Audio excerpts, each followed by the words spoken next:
Good morning, everyone. Today we're going to be talking about a short story by Edgar Allan Poe, The Cask of Amontillado. But first, I wanted to mention that I have been working on your essays. I have one section completed and not quite halfway through the second section. So those should be arriving as soon as I can get them done. I thought I would have them done by the end of this week. Today is Saturday, but I didn't quite make it because, surprise to me, which I thought would be a rather easy way to edit stories electronically. This electronic editing takes 3 to 4 times as much time as just working straight on with a pencil or pen on your manuscript of the essay. So I spend 40 minutes to an hour or more for each essay. So when you figure there are 55, add you know an hour to that, and you get an idea of how I've been spending my time recently. But I do think of you. I miss you. I miss the classes. I miss your presence, as I'm sure you miss your classmates and roommates and teammates and those you're separated from right now. I hope you're all healthy. I pray for you that you will remain in good health. Yes, I do. And I think of you too daily. And of course, I'm thinking specifically of each one of you as I work on your essays. And by the way, some of your writing has really improved, and I'm impressed, and I love to see this.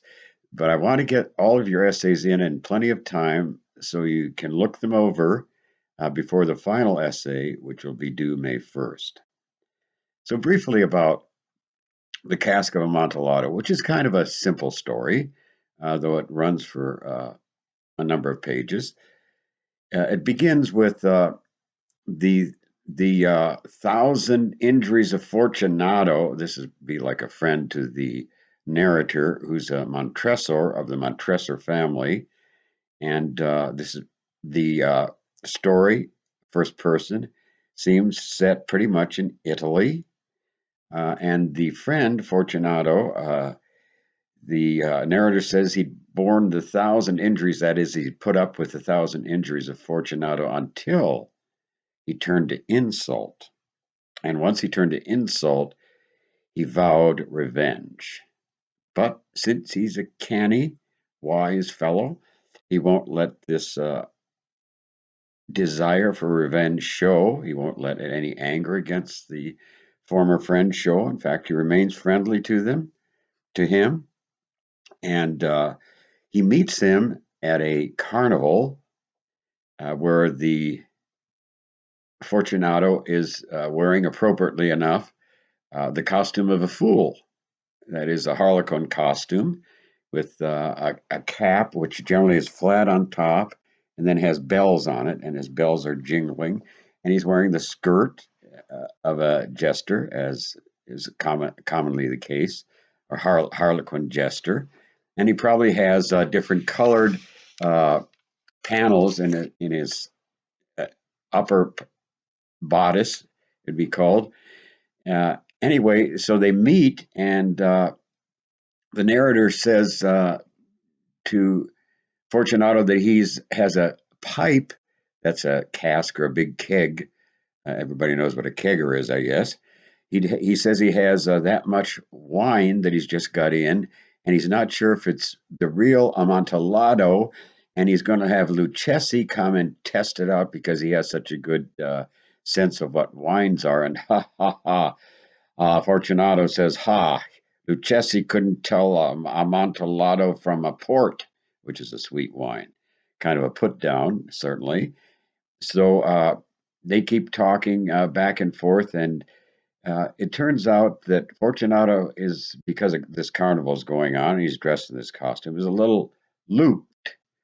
And when the Amontillado comes up, he keeps saying Amontillado, Amontillado, Amontillado, Amontillado. So the narrator realizes now is the time to effect what he's had in mind for quite a while.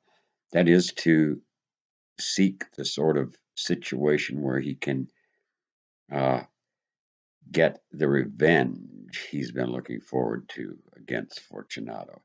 So he says, this wine, by the way, is down in the cellar of where he lives. Actually, it's kind of a catacombs. That means for generations of the Montresor family were buried in these shelves cut into the stone, usually underneath the foundations, underneath the particular house or castle. Or this is true of the early Christians in Rome, were buried in the catacombs underground, generally on shelves. And when their bodies rotted away, they kind of shoved another body in front of that body, and the bones were shoved to the back. And there's sort of that picture here. There is, when they're down there, the uh, the narrator says, "Oh, you don't want to come down here because of the niter and the moisture." The niter is kind of a calcium growth that's white that you might have seen in damp basements. And he says to the Fortunato, "I know that you have this bad cough and you don't want to come down there." Of course, the narrator knows that everything he says that would cause the Fortunato to not want to go down there is going to persuade him to do it even more, which reminds me of one of my favorite pieces of Poe's. It's really an essay called "The Imp of the Perverse," and it goes into whatever you most sort of resist. For instance, looking out a window in a high building, what you would resist is jumping out, but the imp of the perverse makes you think, I could jump. So by feeding Fortunato all these negative things that could happen down the crypt, down the basement there, down in the catacombs, as it were, where all these tombs are. And finally, there's a discussion about whether, uh, because of the way that Fortunato is persuaded to take some more drinks of wine down in which is kind of a wine cellar too, that Montresor has down in his basement. By the way, the Montresors have a what's called, it's generally called the coat of arms, and the coat of arms of the Montresors says, I'm reading this from a footnote, "No one wounds me with impunity." That is, you're not going to wound me and get by with it. And that's why he's set on this destructive path of revenge against Fortunato. So they get down to the basement and they go through many different rooms. And then at one place is a pile of bones, and they talk about earlier, "Oh, are you a Mason?" And because of some uh, gesture that Fortunato makes with a bottle he's drinking from, "Are you a Mason?" And the Montresor says, "Of course I am." And he pulls a trowel from out from under his costume.